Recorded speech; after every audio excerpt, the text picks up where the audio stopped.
하나님 말씀 신약 사도행전 26장 24절부터 32절까지의 말씀입니다. 사도행전 30번째 시간, 내가 만난 하나님, 내가 만난 하나님이라는 제목으로 하나님의 말씀 전하겠습니다. 우리 옆 사람 축복해 주시기 바랍니다. 하나님이 당신을 기뻐하십니다. 하나님이 당신을 기뻐하십니다. 네. 마스크 쓰고 얼마나 답답해요. 근데 예배 드리는 여러분을 하나님이 기뻐하십니다. 여러분, 소설 무진기행 읽어보셨습니까? 그 소설 그 작가 연보를 보다가 제가 좀 특이한 걸 발견했습니다. 원래 작가는 김승옥 씨죠. 1941년생이고 서울대 불문과 졸업한 한국의 대표적인 소설가 중 한 명입니다. 그런데 1981년 만 40세에 종교적 계시를 받는 극적 체험을 한 후 성경 공부와 수도 생활을 시작했다고 되어 있습니다. 좀 특이하죠? 근데 그 다음은 많이 특이합니다. 1983년 영화 시나리오 창작을 위해 거주하던 호텔에서 부활하신 예수 그리스도를 만남, 제가 다시 봤습니다. 성경을 읽은 게 아니고 소설을 읽었거든요. 소설 맨 뒤에 있는 작가 연보에 이렇게 써 있는 거예요. 호텔에서 시나리오 창작을 위해 있다가 부활하신 예수 그리스도를 만남이라고 되어 있습니다. 성경에서 읽던 이야기를 제가 소설가의 양력에서 읽게 된 겁니다. 그래서 저는 그가 쓴 소설이 아니라 간증집을 구입해서 읽게 됐습니다. 내가 만난 하나님이라는 책입니다. 이렇게 시작합니다. 무신론자였던 내가 하나님을 믿게 된 것은 오직 하나님의 직접적인 은혜 때문이다. 인간이 하나님을 찾는 것이 아니라 하나님께서 인간에게 다가오시며 구원해 주신다. 1981년 4월 26일 새벽, 하나님께서 내 영안을 여시고 그분의 하얀 손으로 내 명치를 어루만져 주시며 누구냐고 묻는 내 질문에 도둑인 줄 알았습니다. 자기 옆에는 아내가 자고 있었고 이 사람은 자다가 이렇게 눈을 떴는데 하얀 손이, 굉장히 잘생긴 남자 손이 자기 이렇게 복부에 와 있는 거예요, 옆에. 그래서 누구냐? 도둑인 줄 알고 그랬습니다. 분명히 한국말로 하느님이다고 대답하시는 체험을 했다. 그해 12월 어느 날 이른 아침 기도 준비를 하고 있는데 내 의식, 영혼, 마음, 정신이라고 할 수 있겠죠. 내 의식이 머리통 전체를 통해서 몸 밖으로 빠르게 빠져나가는 것이었다. 마치 치약 튜브에서 치약이 빠져나가듯이. 몸 밖을 벗어나자 새카만 어둠인데 그 어둠 속을 무슨 로켓처럼 빠른 속도로 날아가는 것이었다. 몸을 벗어버린 영혼은 오히려 더 초롱초롱하게 맑고 또렷했다. 이게 도대체 어떻게 된 노릇인가? 몸을 빠져나오다니. 목적지도 모른 채 어둠 속을 날아가고 있으려니 그토록 외로울 수가 없었다. 그리고 그제야 아이고, 이게 하늘 세계로 가는 길이구나, 그런 깨달음이 드는 것이었다. 세상에서 죽고 싶으면 이곳으로 오면 되지만 이곳에서는 죽지도 못하고 영원히 이 어둠 속을 날아다니고 있어야만 하는가 하는 불안감이 밀려들었다. 아니, 세상에서 지은 죄 때문에 지옥 불길 속으로 가는 건 아닐까? 그런 걱정이 들면서 무서운 공포심이 밀려들기도 했다. 그런 공포심과 외로움을 느끼고 있으려니까 다음 순간 내 의식은 다시 내 몸속으로 돌아왔다. 거의 단절이라 할 만큼 빠른 속도로 돌아온 것이다. 이 체험으로 나는 인간의 영혼과 육체가 나누어지는 현상이 바로 죽음이라는 것을 실감했다. 그리고 아버지가 일찍 돌아가셨거든요. 아버지의 죽음. 그 여동생이 3살인가 4살에 죽었어요. 그 여동생의 죽음에서 절실히 느끼기 시작했던 죽음에 대한 실제적인 해답을 얻은 것이었다. 하나님을 알게 되어 해결된 가장 큰 내 인생 문제는 죽음의 문제이다. 1982년 11월 하순 어느 날 오후 하나님의 음성으로 그리스도의 명령이다. 인도에 가서 전도하라고 나에게 말씀하셨다. 그 다음이 이제 1983년 10월입니다. 어느 날 오전 워커힐 쉐라톤 호텔 객실에서 이제 시나리오를 쓰려고 거기 있는 겁니다. 옆에는 영화 감독이 있고요. 근데 그 사람 아침 같이 먹고 외출한 상태였습니다. 나는 내 침대에 발을 뻗고 베개에 등을 대고 비스듬히 누워 성경을 읽고 있었다. 참 재미나게 성경을 읽고 있는데 문득 내 바로 옆 침대와 침대 사이의 공간에 하얀 옷자락이 보이는 것이었다. 흰 옷을 입은 사람이 내 옆에 바싹 서 있는 것이다. 고개를 쳐들어 올려다 보니 대리석으로 빚은 듯 하얀 머리털, 하얀 얼굴, 하얀 수염을 기르신 분이 나를 지그시 내려다보고 서 계시는 것이었다. 예수님이구나. 시선이 마주치자 나는 참으로 난감한 마음이 들었다. 그 눈빛은 참으로 여러 가지 표정을 담고 있었다. 책망하시는 것 같기도 하고 격려하시는 것 같기도 하고 마치 할아버지가 말썽꾸러기 사랑스러운 손자를 내려다보시듯이 그런 지긋한 눈빛으로 조용히 내려다보고 서 계시는 것이었다. 오전, 지금처럼 오전 햇볕이 환히 들어오고 있는 호텔 방 안에서 영안이 아니라 육안으로 예수님을 보고 있는 것이다. 그 위험 있는 예수님의 표정 때문에 마치 무거운 바위가 나를 내리누르고 있는 듯한 조심스러운 느낌이 밀려들었다. 베드로가 예수님을 만났을 때 저는 죄인입니다 라고 고백했던 마음이 실감되었다.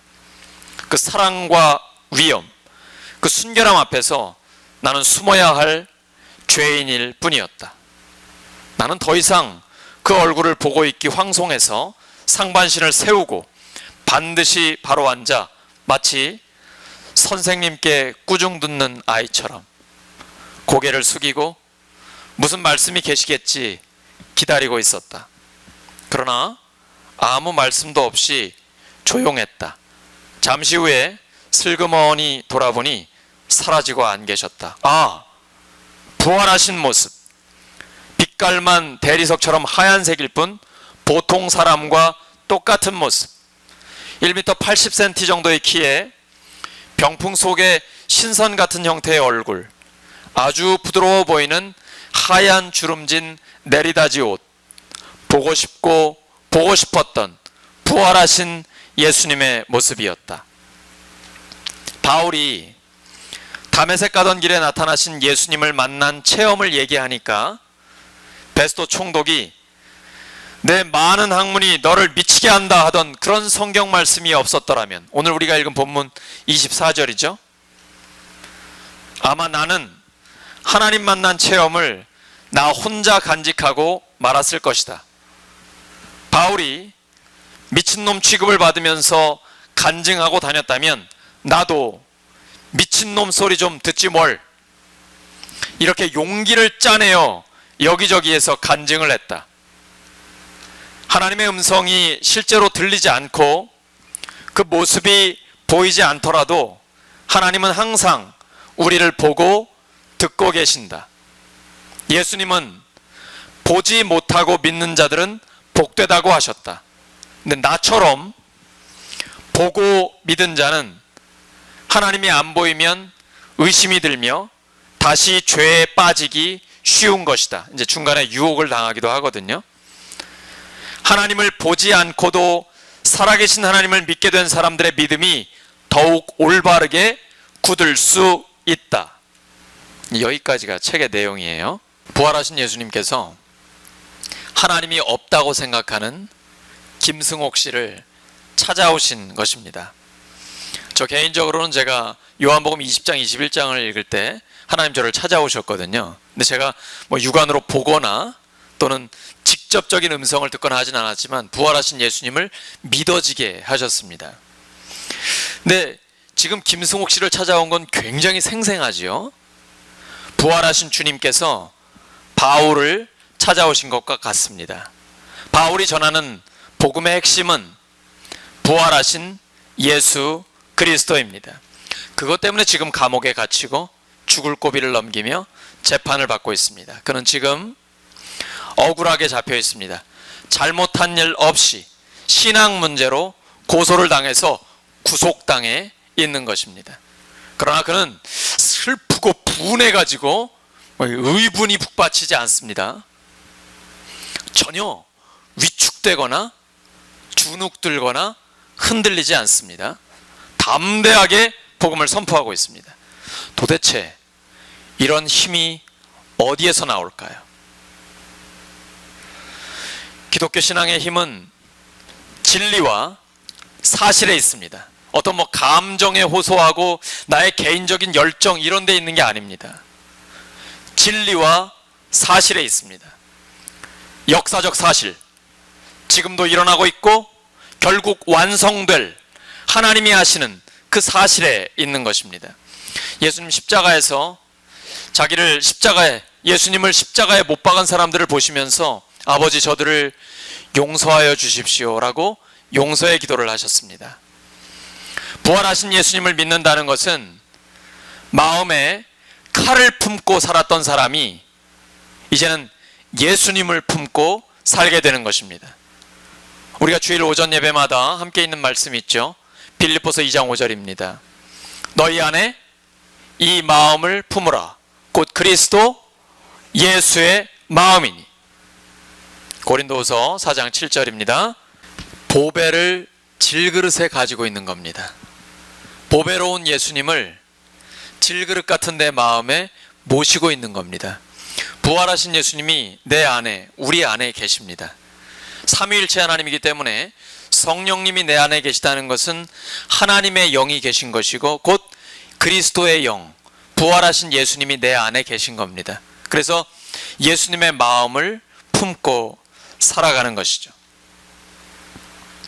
그렇게 되면 로마서 12장 21절이 이루어집니다. 시작. 악에게 지지 말고 선으로 악을 이기라. 믿음이란 다른 사람의 악한 것과 약한 것을 다 제거하는 게 아닙니다. 그냥 우리 성격대로 하면 확 다 없애버리면 좋겠잖아요. 근데 신앙은 성격대로 되는 게 아니잖아요. 그 악함과 약함 속에서 흔들림 없이 우리가 가는 길을 가는 겁니다. 선한 길을 가는 것이죠. 내가 선에서 구원받은 건 아닙니다. 그런데 구원받은 사람은 선한 삶을 살아야 합니다. 왜냐하면 하나님이 우리를 구원하신 목적이 그것이기 때문입니다. 여러분에게 묻겠습니다. 여러분은 마음에 칼을 품고 있습니까? 아니면 예수님을 품고 있습니까? 예수님을 믿으면 가슴에 품은 칼을 던져버릴 수 있게 됩니다. 이게 큰 행복입니다. 가장 큰 행복입니다. 다양한 칼이 있을 수 있습니다. 사람에 대한 복수의 칼이라든지 성공하고 싶은 어떤 칼이라든지 다양한 칼이 내 안에 있을 수 있습니다. 근데 예수님을 믿으면 이 칼이 아무 필요 없다라는 걸 깨닫게 됩니다. 그리고 예수님의 마음을 품게 되는 것이죠. 가슴에 예수님을 품게 되면 그 어떤 상황 속에 있을지라도 하나님의 자녀답게 살 수 있습니다. 젊고 건강해야만 하나님을 위해 잘 살 수 있습니까? 아닙니다. 늙고 병들어도 얼마든지 하나님의 일을 잘 할 수 있습니다. 그것이 예수님을 품고 사는 삶입니다. 하나님이 보내신 그 자리에서 예수님을 품고 순종하며 사는 것이 가장 의미 있는 삶입니다. 세상은 말합니다. 네가 예수 믿으면 하나님을 증명해봐. 저도 개인적으로는 이렇게 보고 확인하고 이런 걸 믿거든요. 근데 세상에서 하나님을 증명해봐. 그러면 여러분 어떻게 증명할 수 있습니까? 예수 믿고 부자 되고 건강하고 세상적으로 성공하고 그러면 증명이 되나요? 그런 것 가지고 증명되는 게 아니죠. 요셉이 나중에 대이집트의 총리가 됐습니다. 그때만 하나님이 함께 하시나요? 아닙니다. 누명을 쓰고 감옥 속에 있을 때도, 그리고 형들의 미움을 받아 노예로 팔렸을 때도 하나님이 함께 하시기 때문에 형통한 겁니다. 그 증명이라는 건 세상적인 성공이 아닙니다. 지금 바울이 예수님을 믿는데 죄수의 신분으로 신문을 받고 있습니다. 세상적으로 보면 이건 고난이죠. 전혀 성공이 아닙니다. 그런데 그는 이렇게 결박된 것 빼고는 나와 같이 되기를 원한다, 담대하게 외치고 있습니다. 그는 억울한 상황에서 예수님을 품고 있습니다. 그리고 그는 그런 상황이 아니면 만날 수 없는 사람들을 지금 만나고 있습니다. 왕과 총독, 그리고 고위직들을 한꺼번에 만나서 예수님의 복음을 담대하게 외치는 겁니다. 우리의 삶에는 하나님의 뜻과 하나님의 인도하심이 있습니다. 우연이란 없습니다. 예수님을 믿는 사람들의 삶에 우연히 일어나는 건 없습니다. 믿지 않는 사람들은 그럽니다. 아이고, 좋은 일 있어? 우연이겠지. 또 좋은 일 있어? 뭐 그럴 수도 있지. 아니요. 왜 이렇게 좋은 일이 많이 일어나요? 예수님을 믿으면 때로는 어려움 가운데 있을 때도 환난은 인내를, 인내는 연단을, 연단은 소망을 이루는 줄 알기 때문에 환난 중에도 기뻐하는 것입니다. 우리의 삶에는 하나님의 뜻과 하나님의 인도하심이 있습니다. 하나님을 사랑하는 자, 곧 그 뜻대로 부르심을 입은 자들에게는 모든 것을 합력해 선을 이루어 주십니다. 옆 사람 축복해 주시기 바랍니다. 하나님께서 모든 것을 합력해 선을 이루어 주십니다. 우리가 각자의 삶의 자리에서 예수님을 품고 살면 세상이 변합니다. 그럼 세상 변화시키고 싶잖아요. 왜 세상을 못 변화시켜요? 칼을 품고 있기 때문에 그래요. 세상과 똑같은 방법으로 살기 때문에 그렇습니다. 이 칼을 던져버리고 예수님을 품으면 내가 있는 그 삶의 자리가 변하게 됩니다. 세상은 서로 못 잡아먹어 안달하며 칼을 들이대고 있습니다. 우리는 그런 사람들의 싸움과 파멸을 막을 수 있습니다. 예수님은 평화를 만드는 사람이 복이 있다고 하셨습니다. 예수님 믿고 편안하시죠? 근데 편안한 게 다가 아닙니다. 나 혼자 우리 가족 잘 먹고 잘 살고 편안하고 노후가 준비되고 이런 게 다가 아닙니다. 나는 힘들고 참아야 하고 또 가기 싫은 곳에 가고 순종해야 되지만 그걸 통해서 평화를 만드는 것이 복이 있다라고 예수님은 말씀하셨습니다. 그때에 하나님의 자녀로 인정받게 되는 것입니다. 우리 믿음의 조상인 아브라함에게 하나님이 약속하셨습니다. 창세기 12장 2절입니다. 내가 너로 큰 민족을 이루고 내게 복을 주어 내 이름을 창대하게 하리니 너는 복이 될지라. 복을 받고 복이 될지라. 우리 첫 번째 부흥사경의 주제였죠. 하나님이 주시는 복을 받고 그리고 복의 통로로서 어디 가서나 복이 되라 라는 말씀입니다. 그런데 하나님께서 아브라함 100세의 아들을 주셨습니다. 그 아들이 10대의 나이가 됐을 때 얼마나 귀엽겠어요? 근데 그 아들 독자를 바치라고 하십니다. 제가 28의 아들을 낳았거든요. 군대 가 있으니까 얼마나 보고 싶은지 몰라요. 근데 여러분, 기다리고 기다리다가 100세의 아들을 낳았는데 그 아들 얼마나 귀하겠습니까? 어떻게 바쳐요? 고민이 말도 못했을 겁니다. 아마 식음을 전폐했을 거예요. 근데 아브라함이 결국 순종합니다. 그 아들을 바칩니다. 근데 하나님이 아브라함 멈추게 하시죠. 당연히 뭐 하나님 앞에 그걸 드리라고 하신 건 아니잖아요. 그때 하나님이 이렇게 말씀하십니다. 창세기 22장 16절 17절 시작.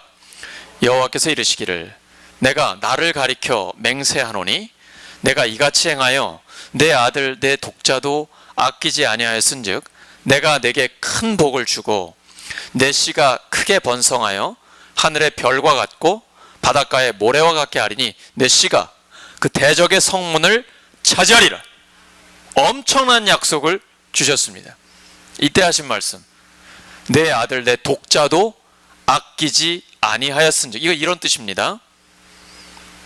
네가 하기 싫은 일인데, 네가 가기 싫은 길인데 하나님 뜻에 순종했으니 내가 너에게 엄청난 복을 주겠다, 이런 말씀이에요.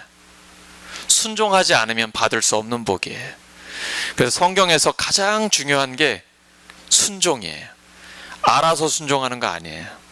하나님 말씀이기 때문에 순종하는 겁니다. 나중에 알게 됩니다. 하나님이 주신 이 큰 복, 아브라함에게만 주신 거 아닙니다. 우리 모두에게 주신 것입니다. 순종한 자가 받게 되는 것이죠. 하나님께서 이러한 약속을 우리에게 주셨습니다. 다른 사람과 비교하지 마십시오. 의미 없습니다. 내가 있는 내 자리에서 하나님의 자녀답게 명예를 가지고 순종하며 나아갈 때 하나님의 이 약속은 이루어지는 것입니다. 하나님의 약속을 받은 자녀로서 자기의 자리에서 명예롭게 하나님의 일을 감당하면 하나님의 이 큰 복이 우리의 삶에 임하는 것입니다. 바울은 지금 피고인으로서 자신을 변호하는데요, 여러분 내용 읽어보시면 굉장히 예의 바르죠. 예의 바르게 복음을 선포하고 있습니다. 나는 믿고 천국 가고 니들은 다 지옥이야, 뭐 이런 얘기 아니에요. 굉장히 예의 바르게 하나님의 복음을 담대하게 선포하고 있습니다. 이 예의라는 게 굉장히 중요합니다. 예의라고 하는 것은 윤활유와 같은 것입니다. 윤활유를 치면 기계가 잘 돌아가잖아요. 돌아가면서도 소리도 안 나요. 그리고 원활하게 작동이 됩니다. 예의가 있는 사람은 인격적으로 잘 다듬어진 사람으로 호감을 받게 되고 인정을 받습니다. 하지만 예의가 없는 사람은 인간적으로 덜 성숙한 사람으로 낙인 찍히고 무리에서 도태되기 쉽습니다. 그러므로 우리는 하나님과 나와의 관계도 중요하지만 적어도 다른 사람과의 관계에서 예의를 지키고 다른 사람의 인격을 존중하는 법부터 배워야 합니다.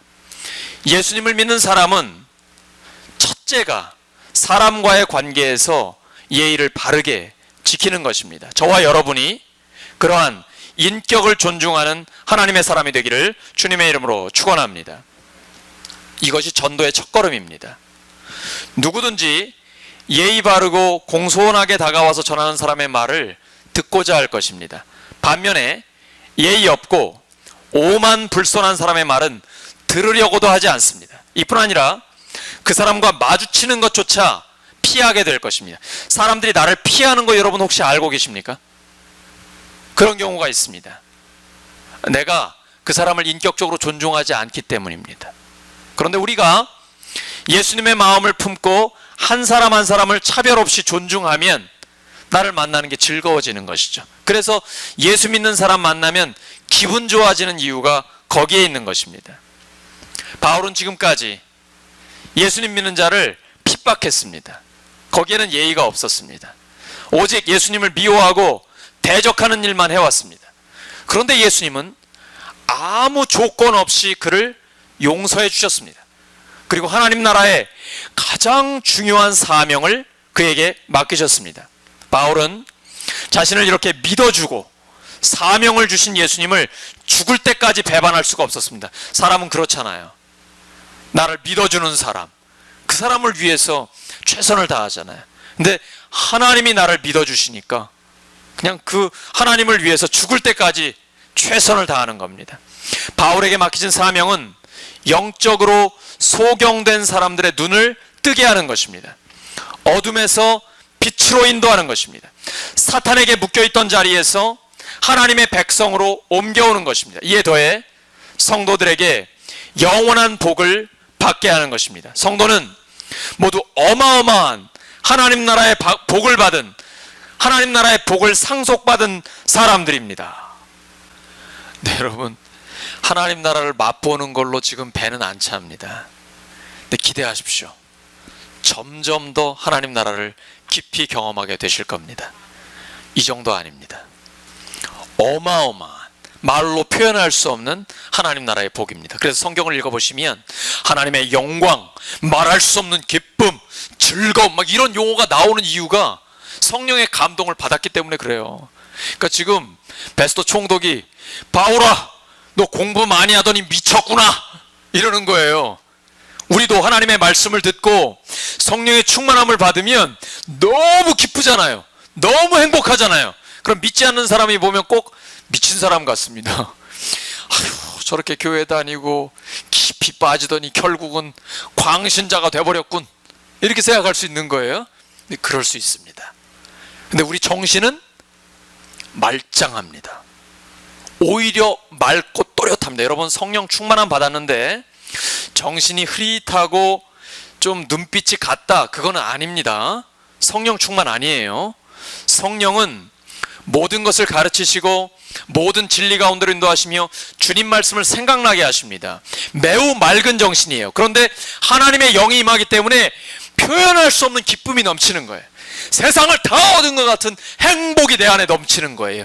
그게 지금 바울의 상태고 우리 성령 충만함을 받은 성도들의 모습입니다. 그러니까 믿지 않는 사람들은 미쳤구나 이렇게 하는데, 좀 미친 소리 들으면 어때요? 미쳤다고 그러면 어때요? 가장 행복한 상태요, 가장 강력한 상태입니다. 이게 바로 성령 충만이거든요. 29절 보시기 바랍니다. 바울은 성령 충만합니다. 29절 보세요. 나와 같이 되기를 하나님께 원한다. 바울은요, 권력자들 부러워하지도 않고 두려워하지도 않습니다. 그리고 오히려 아그리파 왕한테 이렇게 외치는 거예요. 나처럼 되기를 원한다고. 이렇게 구속된 것만 빼고 나처럼 하나님의 자녀로 살기를 원한다라고 담대하게 외치는 거죠. 정말 당당하고 기백이 넘치는 변론입니다. 왕에게 예수님 믿고 최고의 행복을 누리라고 지금 초청하고 있는 것입니다. 복음에 대한 열정으로 타오르는 용광로 같은 바울은 세상 임금들, 권력자들 앞에서 조금도 위축되지 않습니다. 그는 쇠창살 감옥이나 죽음의 위협 따위 무서워하지 않습니다. 부활의 확신으로 이 모든 것들을 돌파해 버린 것입니다. 사실 바울은 한때 세상에 부러울 게 없었습니다. 오늘날로 말하면 하버드대 나온 사람 같은 거죠. 이스라엘 최고의 지성, 이스라엘 사람들 굉장히 똑똑하잖아요. 최고의 지성을 쌓았고 출세가 보장되어 있던 사람입니다. 근데 예수님 만나고 모든 걸 다 포기했습니다. 다 버렸습니다. 옛사람의 죽음을 맛보고 부활을 경험했습니다. 그는 부귀영화와 권력을 십자가에 못 박아버렸습니다. 바울은 성령의 권능 안에서 복음의 진리를 체험했습니다. 복음의 진리가 누구입니까? 예수님입니다. 진리는 뭔가를 아는 게 아니라 누구인지를 아는 것입니다. 진리가 무엇이냐? 이건 잘못된 질문입니다.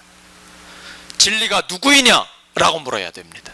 왜냐하면 예수님이 진리이기 때문이에요. 유일하신 하나님이 사람이 되어 오셨습니다. 요한복음 14장 6절, 내가 곧 길이요 진리요 생명이니 나로 말미암지 않고는 아버지께로 올 자가 없느니라. 왜냐하면 유일하신 하나님이, 죄 없는 하나님이 사람이 되어 오셔서 우리의 모든 죄를 십자가와 부활로 해결하셨기 때문에 유일하신 길인 겁니다. 이건 편협이 아닙니다. 오만이나 교만함이 아닙니다. 길이 유일하기 때문에 하나님의 말씀을 선포하는 것입니다. 그가 진리를 체험하고 그리고 왕 앞에서 담대하게 외칩니다. 내 말을 듣는 모든 사람도 이렇게 결박된 것 외에는 나처럼 되기를 원한다. 오늘 말씀 정리합니다. 바울은 그곳에 있는 모든 사람들에게 예수님을 믿는 최고의 행복을 담대하게 선포했습니다. 예수님을 믿는 우리에게는 다른 것으로는 대신할 수 없는 진정한 영혼의 만족이 있습니다. 여러분 있으십니까? 예수님 믿는다는 건 이겁니다. 돈이나 물질이나 세상의 명예나 권력이나 그 어떤 것도 대체할 수 없는 영혼의 만족이 있는 것입니다. 예수님의 죽으심과 부활의 복음은 우리의 영적인 눈을 뜨게 합니다. 어둠에서 빛으로 옮겨줍니다. 사탄의 종에서 하나님의 자녀가 되게 합니다. 우리 마음에 더 강한 하나님의 역사가 있기를 바랍니다. 여러분 모두 어둠에 빠져있는 이 세상에 더 강한 빛을 비추시기 바랍니다. 마음에 있는 마음속에 있는 칼을 던져버리고 예수님의 마음을 품으시기 바랍니다. 그리고 내가 만난 하나님을 자랑하고 나처럼 되기 원한다 라고 담대하게 외치는 확신 있는 하나님의 자녀로 사시기를 주님의 이름으로 축원합니다.